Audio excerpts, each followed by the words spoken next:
John Clifford Floyd III. Say, good morning, sir. Good morning. Can you tell the currently retired? Yes, I am. And prior to being retired, can you tell the court a little bit about, did you work in the legal career? Were you a lawyer? I was an attorney. I practiced law. I've probably tried 1,000 cases. About 50% of my practice was criminal law. 25% of it was family law, and the rest was whatever walked through the front door could pay for it. Okay. And all right. And would defense counsel accept it as a stipulation, or is there any follow-up questioning needed on that? Mr. Barnes is still considered under oath on this point. All right. I'll just look for a show of hands or for someone to speak now on Zoom, and hearing none. Thank you, sir. You're excused. And sir, can you tell the court, are you from Atlanta? No, I grew up in South Central Los Angeles. I spent most of my legal career, I would say, in Washington, D.C. was kind of the circle, but I've tried cases all over the country, and I tried the longest. I was the first lawyer to try an international criminal court. I was with the International Criminal Tribunal for Rwanda. I was in trial there for 4.5 years in Arusha, Tanzania, and Hague in the Netherlands. Okay. And when you weren't there, it sounds like your kind of center of gravity was Washington, D.C. Correct, but I've tried cases in West Virginia, Maryland, Florida, California. All over. Yes. And do you, sir, can you tell the court, do you have any children? I have one daughter, Fani Willis. Okay. And I want to direct your attention back to 2019, okay? Yes. Back in 2019, can you tell the court, did you move here to Atlanta? I was living in Johannesburg, South Africa, and unfortunately, for some reasons, I could not get an extended visa. When I retired from the practice of law in 2018, I moved to South Africa, and I had to leave South Africa, and I did then come to Atlanta. Okay, and do you, sir, remember about the time period in 2019 when you moved in with your daughter here in Atlanta? It would have been the spring or summer of 2019. And after you moved here, did you get a driver's license to kind of confirm your residency within Atlanta? Well, my driver's license for the District of Columbia was going to expire on my birthday, which is in October. And yes, I did get a license here in the state of Georgia. Your Honor, may I approach the witness? Yeah.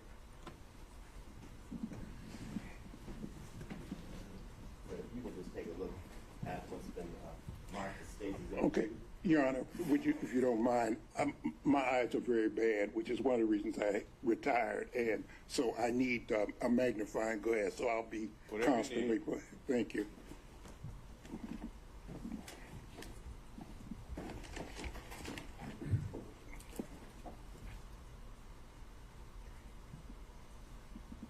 Yes, I see it was issued on 9/28/2019. Okay. So before we get there, do you recognize State's Exhibit 2?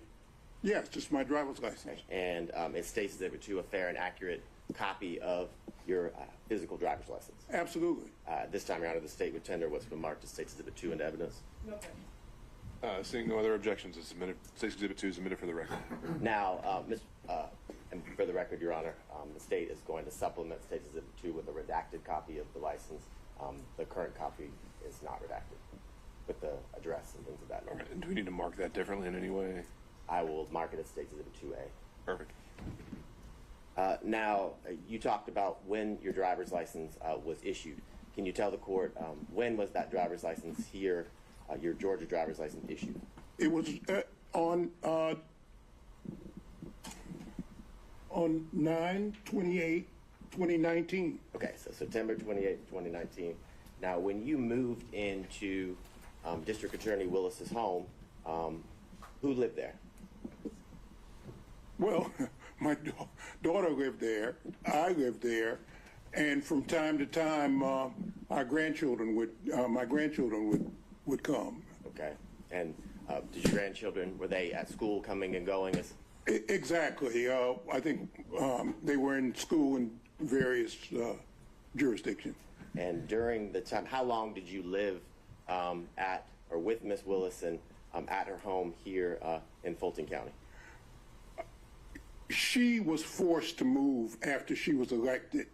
I don't know if you want me to go through the whole thing, but that, Your Honor, if Your Honor will indulge me. After she was sworn in on January 1 of 2021, and on or about the 3rd of February, at probably 5:30 a.m. in the morning, there were people outside her house cursing and yelling and calling her the B word and the N word, and just, it was bizarre, okay? It just... Sorry? Pause, sir. Mr. Abani, here's the objection to you. I would say it's effect on listener. He was present while all of these things were occurring. But I can... No, that's... And he's saying he was personally present to hear these things? Yes. Okay, overruled. Okay, and fortunately, the neighbors called the police and disbanded the group, and, it was just, it was just, I hadn't seen anything exactly like it before. Okay, and after that happened, can you tell the court did Miss Willis have to move from her home? Yes, she was forced to leave. Okay. And can you tell the court after she was forced to leave, shortly after she was sworn in, did you remain at her home in Fulton County? Yes, I stayed there really until 2022, I guess. And from what you described, did you fear for her safety? Absolutely. Not only did I do that, the South Fulton police, they brought somebody, a man with a dog, because there have been so many death threats. And they said they were going to blow up the house. They were going to kill her. They were going to kill me. They were going to kill my grandchildren. On and on and on. It just, it became, and I was concerned for her safety. And after those concerns came to your attention, and after what you heard and saw that day, you remained at the house? Yes. And can you tell the court, with what you just described, why did you remain living at the district attorney's home here in Fulton County? I'm sorry, I don't see how this is relevant. Mr. Abani? I believe it's relevant based on a lot of the questions that were asked yesterday of Ms. Willis as to about the security threat and the fact that it was implied that those threats were not necessarily real, in the sense that Mr. Boyd remained in the home. There were many questions about the fact that he remained and her children could still come and go to the house. I think it's relevant based to the testimony that was elicited from defense counsels yesterday. Overruled. Well, these South Fulton police, first they put a car in front of the house that was there permanently, a police car. That was thing one. Thing two, they brought a person with a dog sometimes more than once a day, twice a day, and they would circle the house to look for bombs. I knew that was a house that my daughter had worked for. It was a brand new house. She's the only one who would ever live there. It's a 4-bedroom, brand new house, and somebody needed to protect the house, and I stayed there to basically take care of the house, to take care of the yard, to take care of that. Also, somebody sprayed, again, the B word and the N word on the house, and I don't think my daughter even knew that. I cleaned it off and called the police, and South Fulton Police. They have, I'm sure, all the records of all the things that happened. And all of the neighbors, I notified all the neighbors to look out and to watch out. And it was so crazy. I mean, it was just so crazy. We'd have people would show up in parked car. There was a guy parked for probably 8 hours out in front of the house. You know, it was just, and we'd call the police and, you know. Now, at the time that you lived there with Miss Willis, and I guess even when you remained, so during the time period of 2019 to the end of 2020, are you aware if Miss Willis was dating someone? Yeah, she did. She had a boyfriend when I first got there. And did you meet her boyfriend? Yeah, I met him often. Okay, and did you know him by any specific nickname? Yeah, Deuce. Okay, and Okay. can you tell the court while you were living there, how often would you see him? Sometimes every day, sometimes, you know, every other day. He was a disc jockey or something, and he had all this paraphernalia that I'd have to move out. It was a, you know, a thing with the keyboard, things that play music and so forth and so on. So. Now, when you moved in 2019, and then throughout the years in year 2020, 2021, had you ever met someone named Nathan Wade? I did not meet Nathan Wade until 2023, about a year ago, when a reporter by the name of Issakoff interviewed me. I met him. That was the first time I had met him. You said that was in 2023? 2023, right.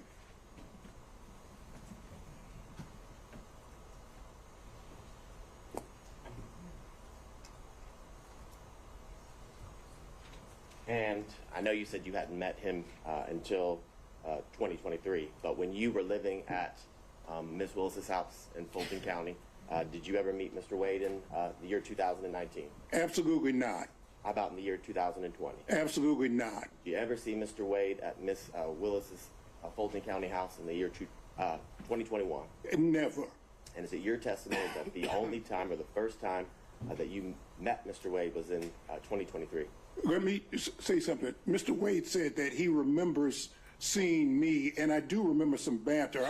I'm a member of Kappa Alpha Psi fraternity, and there's kind of this thing that goes on between fraternities, and Mr. Wade is a member of Alpha Phi Alpha, and they're, you know, so they, I do remember there was some kind of banter when my daughter was sworn in to be district attorney between me and a couple of guys, and he said he remembers me. I don't remember him.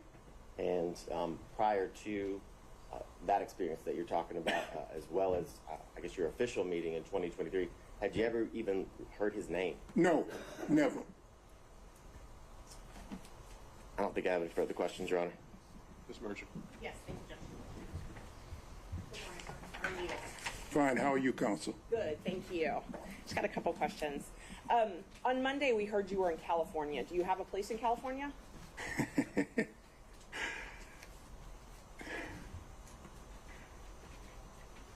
People always ask me about where do I live. I guess I live right here, sitting in this seat right now. But yes, the answer is I have a place in Los Angeles. Okay, you do. All right. So, do you share time or split time between Los Angeles and Georgia? Actually, I'm working on a documentary film, and I'm supposed to be being filmed not for this trial, but I'm supposed to be being filmed right now. It was planned, and we had to stop it because they asked me to come here. But the answer is I'm working on a documentary, and I'll be in California until I finish the documentary, if we don't have another actor strike and we don't have another writer strike. So, do you own property in California? No, I don't. I live with a friend of mine. Live with a friend of yours. Okay. Yeah. And when did you first move? Well, let me qualify with the dates. Did you spend any time in 2019 in California? No, and the reason I didn't is that when I first came here, the answer is no, I did not. What happened was COVID. Once COVID hit, that, I mean, I was just paralyzed. I couldn't go any place. I couldn't go anything. I mean, I'm a theater buff. I used to go to theater at least once a week. But when COVID hit, I just couldn't. I couldn't go to the dentist, which I need to do. Or, you know, I just, it was just a thing. So I was just stuck. I was just stuck there. I may be wrong, but I believe COVID hit in 2020, so I was asking about 2019. In 2019, did you spend any time in California? Before COVID was even here in the United States, remember I lived in South Africa and I've traveled the world. I knew COVID was coming before. I knew COVID was around before. They may have announced it in 20, but in fact, I knew about it and I knew what was happening in 19. Okay, so let's walk through 2019 then. You said you moved here in September. So No, I didn't say that. I moved here probably prior to September. In September is when I got the driver's license. I probably moved in the springtime. I'm sorry, you did. You said spring, summer. I see that in my notes. So spring, summer 2019 is when you moved here. So up until spring, summer 2019, where did you live? I lived in Johannesburg. Well, I lived in Washington, D.C., 2018. I had planned to retire for the rest of my life in South Africa. I had worked for Nelson Mandela and the Free Mandela and get that. And someone I'd gone to law school, he had located there after Mandela was freed from prison and became president. I was going to live there for the rest of my life, but unfortunately, because of political reasons, I could not stay in South Africa, and I was forced, in a sense, to come back to the United States. Okay, so let's just focus in on the period from, let's just start with October 2019, okay? We'll call that the relevant period. October 2019 until the end of 2019. Were you in Georgia every single day of that year? Absolutely. Okay. So now let's move to 2020, okay? And every single day, before I move on, every single day in 2019, you slept at your daughter's house, correct? That's correct. Okay. So let's start in 2020, all right? So 2020, the entire year, did you travel anywhere? No. Okay. You didn't travel at all that year? No. So, And I didn't go to the movies, which upset me also. So that entire year, 2020, you remained here in Georgia? Right. Okay. In 2021, did you do any traveling? No. So when did you move back, or when did you start this documentary film in Los Angeles? What I had been doing to occupy time as I was writing my own memoir. As I delved into my family background, I discovered something, and that's what got me to working on the documentary. So I want you to understand what was going on in my life. I pitched I have a movie script called Bad Blood. I have a movie script we're trying to sell. So I tried to sell that, and I just happened to mention something that happened during the civil rights movement. SNCC, it's called the SNCC 5. The legendary Peter Fitzsimmons was interested, and so with Peter Fitzsimmons and Leah Smith, we're now doing the documentary. So I don't want to interrupt you, but what I was asking was when you moved to Los Angeles, not what you moved there for. Well, you keep saying moved. I haven't moved to Los Angeles. I spent more time in California, in Oakland, if you really want to just be, because Peter is basically San Francisco based. So we're working on the documentary. Okay.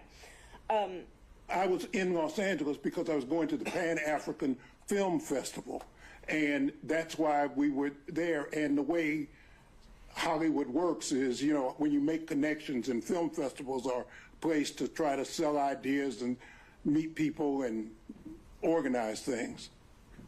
You still own property in Washington, D.C., correct?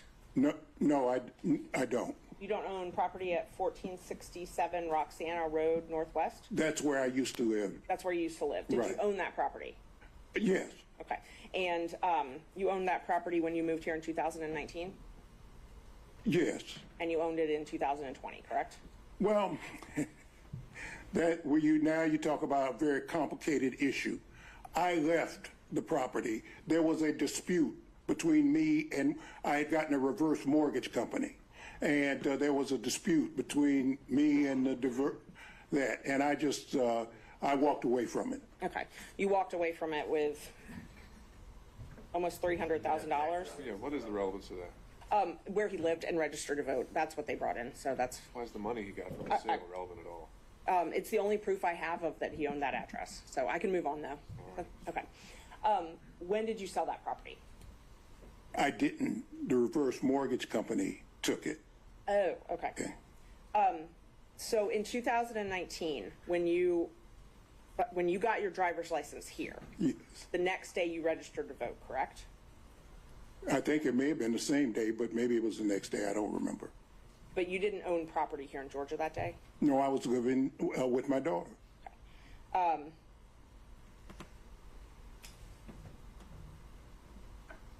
You said that you met Mr. Wade, that you remember you met in 2023, right? That was the first time you Correct. remember? Okay. And I wasn't really clear. You said something about meeting him. Was it with Mr. Isikoff, or did Mr. Isikoff tell you? No, I was being interviewed by Mr. Isikoff. Okay. And he walked in, and I met him. That was the first time. He walked into the office and Where were you being interviewed? at the district attorney's office.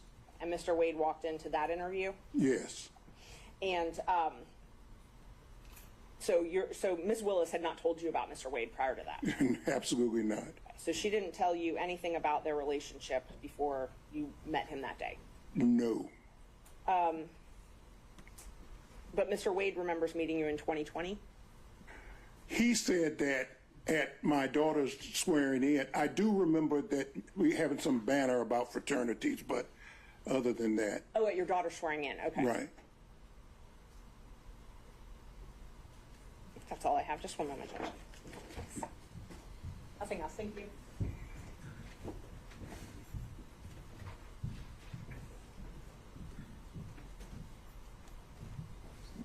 Morning, sir.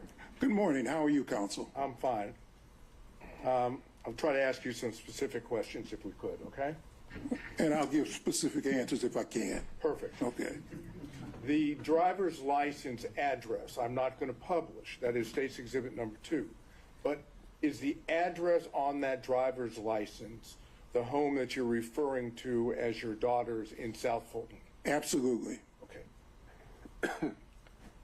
It was unclear to me, maybe no one else, but it's unclear to me, when did you stop living at what I would call your daughter's home in South Fulton? Things got so bad and threats got so many, even against me, that the house became basically uninhabitable. You know, I got tired of sleeping in one room one day and one that. I would say December of 2022, something like that. December of 2022. Right. That's about right. Yeah. Now, let me change and go back for another date. You had indicated, and I didn't hear it, when was your daughter, Miss Willis, when was she sworn in as district attorney? On January 1, 2021. Okay. And did you indicate that there was an incident, and I know you've described it, was that incident on February the 3rd, 2021? That's my best recollection. Okay.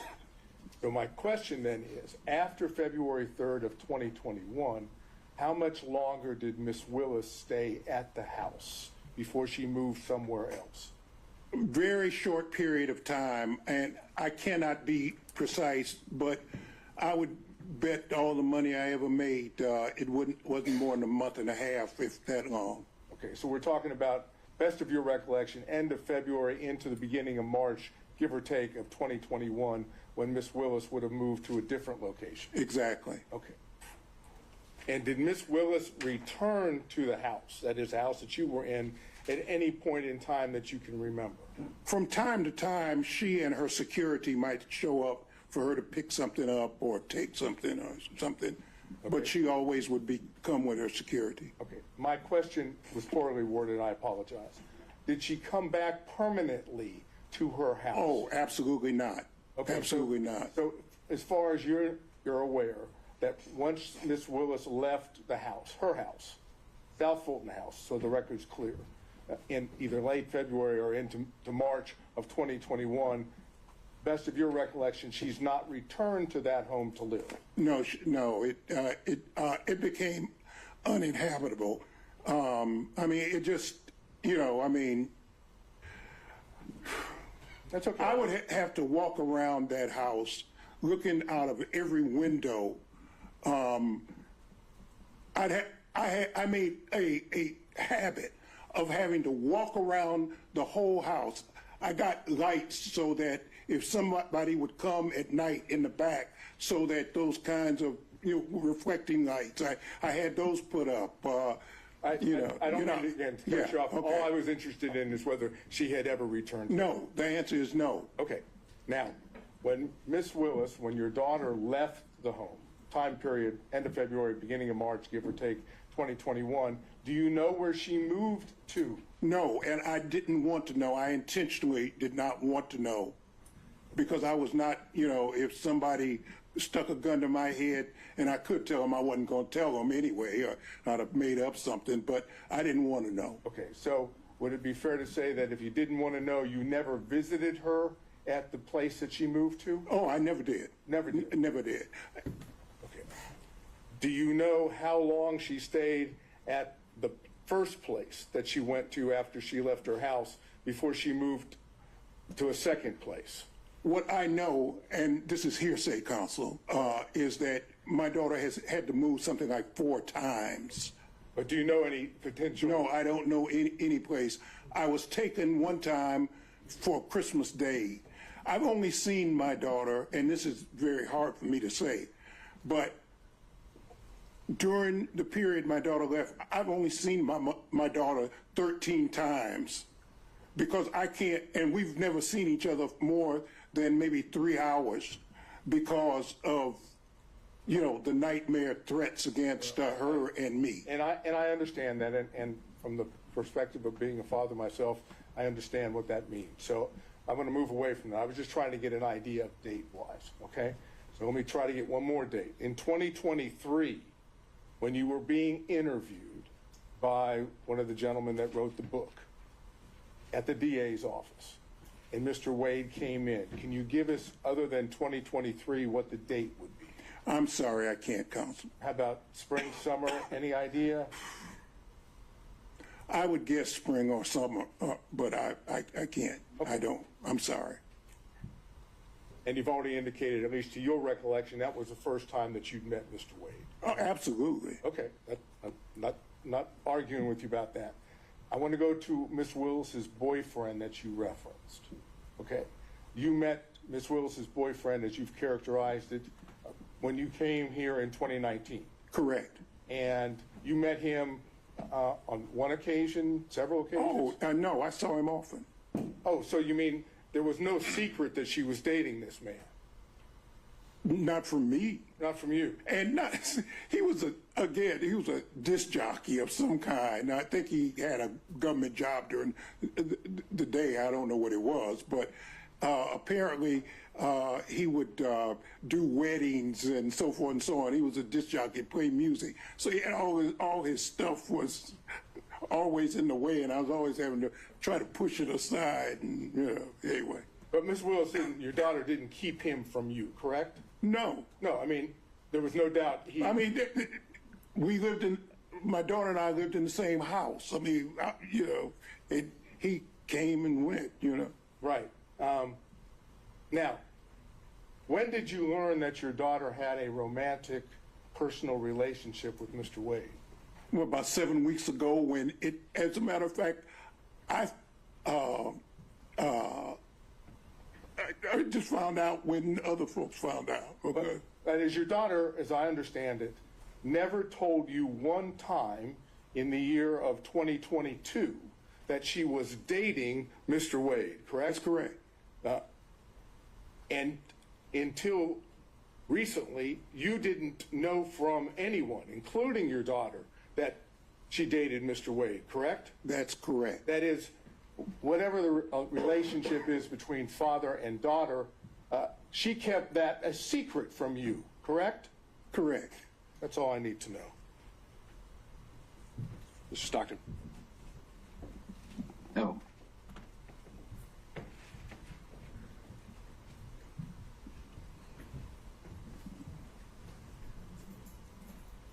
Good morning, Mr. Good morning. Correct. Good morning, Counsel. When your daughter moved or left the house that she owned, did she say anything to you about having a large savings of cash? Oh, no, oh, no. See, maybe, excuse me, and Your Honor, I'm not trying to be racist, okay? But it's a black thing, okay? You know, I was trained, and most black folks, they hide cash or they keep cash. And I trained, you always keep some cash, because I've been places, and just because of the color of my skin, for example, I took a fellowship at Harvard when my daughter was just, if I might, Your Honor, if I might, when I was just, she was just, you know, maybe 3 years old. And I remember going to a restaurant in Cambridge, Massachusetts, and I had a American Express credit card and maybe a Visa or whatever. And I had a lot of what they call traveler's checks. I don't even know if they still have traveler's checks, but traveler's checks. And there was a sign said, you know, with the credit card, for whatever reasons, the man would not take my American Express credit card. So I pulled out my Visa card, and he wouldn't take my Visa card. So then I pulled out my traveler's checks. He said, we don't take checks. Now, these were traveler's checks. This was money. I had a $10 bill. I'll never forget this as long as I live.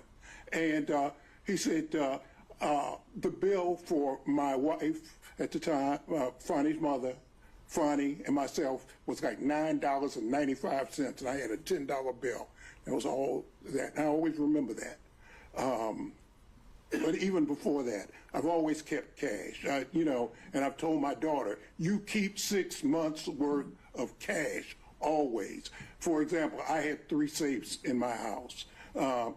I put some of my clients' stuff there too, things I didn't want other lawyers to be, I mean, because you're always in a firm, and I knew that there were special conditions, so some of my clients' things I would bring home, put them in the safe. But I've always kept safes, and as a matter of fact, I gave my daughter her first cash box and told her always keep some cash. So is that a yes? Yeah. Oh, absolutely. That's all I got, Judge. Mr. Durham. No questions. Mr. McDougald. No questions, Your Honor. Thank you. Mr. Rice. No questions, Your Honor. Mr. Gillen.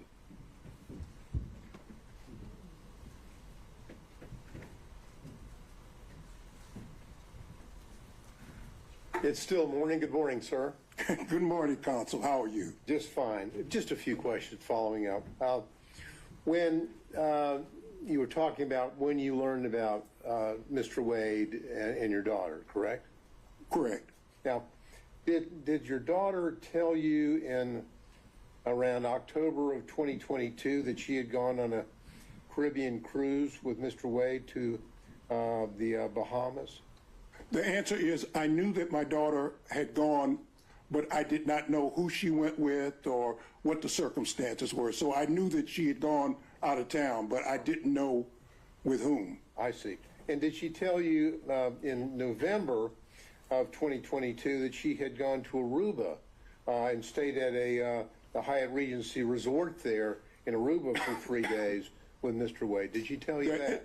The answer was, again, I knew she went out of town. I didn't even know where she went. I knew she was going out of town. She told me she was going out of town. I think she might have said she was going out of the country or something. She'd be gone. But other than that, that was all. Okay. And did she tell you in March of 2023 that she was going to Belize for several days with Mr. Wade? The same answer, that I knew she would tell me she was going out of town, and she may or may not have told me where she was going, but she'd be gone for a couple of days. Okay. Now, in 2023, you were you were, in many days, you would be out in California, correct? Some days I'd be in California, correct. Okay. Well, did she tell you in May of 2023 that she was traveling to Napa Valley with Mr. Wade, so maybe y'all could see each other when she visited California with Mr. Wade? The answer is no. And so the first time that you ever met Mr. Wade or learned about Mr. Wade, to your recollection, was in 2023? That's correct. That's all I have, Your Honor. Thank you. Mr. Kucherov on Zoom. Yes, Ron, just a couple quick questions. Good morning, sir. I know I can't see you. I can't see you either, but We can take a moment. good morning, counsel. We take a moment. Let's just pause, see if we can change the screens to show Mr. Kucherov. Sorry. We need. Your Honor, I'm on a phone, so it's kind of difficult. Can you turn your screen on, though? I'm trying to.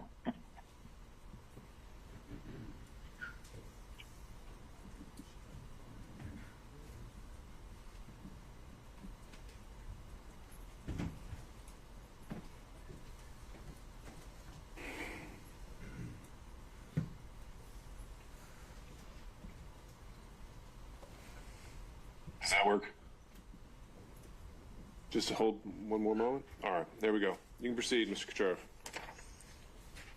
Sir, you seem to know about the issue of cash in this transaction. You said it was a black thing. How did you know that the cash was going to be an issue in this testimony? Because I was asked for it and I was prepped by the lawyers and they asked me about it. What else? And did you speak with Mr. Wade about your testimony? No. Did you speak with your daughter about your testimony?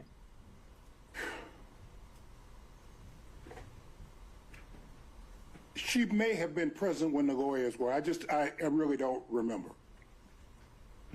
If Mr. Wade and your daughter were dating, you wouldn't have known that unless your daughter told you. What do you, maybe I'm not understanding your question, counsel. So maybe you want to restate. What is it that you're asking me? Yeah, if it wasn't clear, I can re-ask the question. I'll rephrase it. Yeah, right, yeah. Mr. Wade, if Mr. Wade and your daughter were dating, you wouldn't have known that unless your daughter told you. I did not know that they were dating. And when were you talking about the cash? I didn't know that, I don't know what you're asking me. What I told my child from the time she was a child is always have some money. Always have some money. If you go on a date so that people don't try to stick you and you want to leave whoever, always keep some cash, okay? Mr. Floyd, you answered the question that the attorneys prepped you for that, so that's all I wanted to know. Anything else, Mr. Kucherov? That's it, Your Honor. All right, Mr. Cromwell.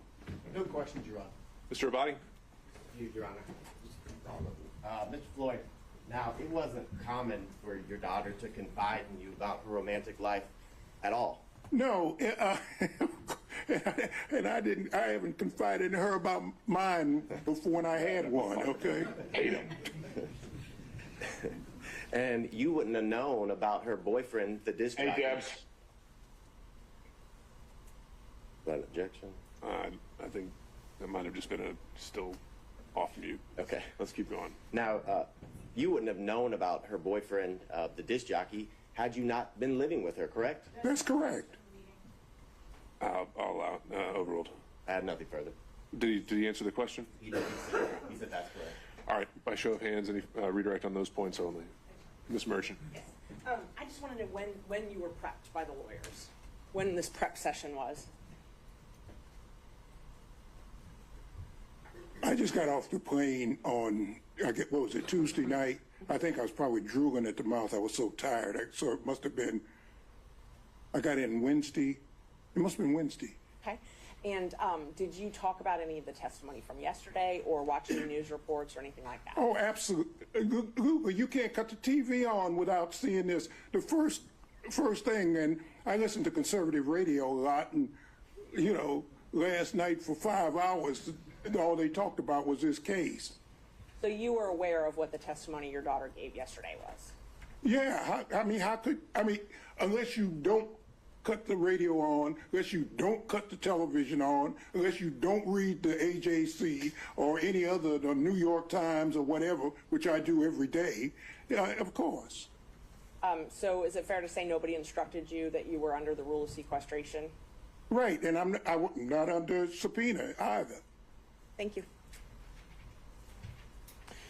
All right, anything else? Seeing and hearing none, thank you, Mr. Floyd. Thank you very much, Your Honor. It's a pleasure to appear in front of Your Honor. Take care. Thank you.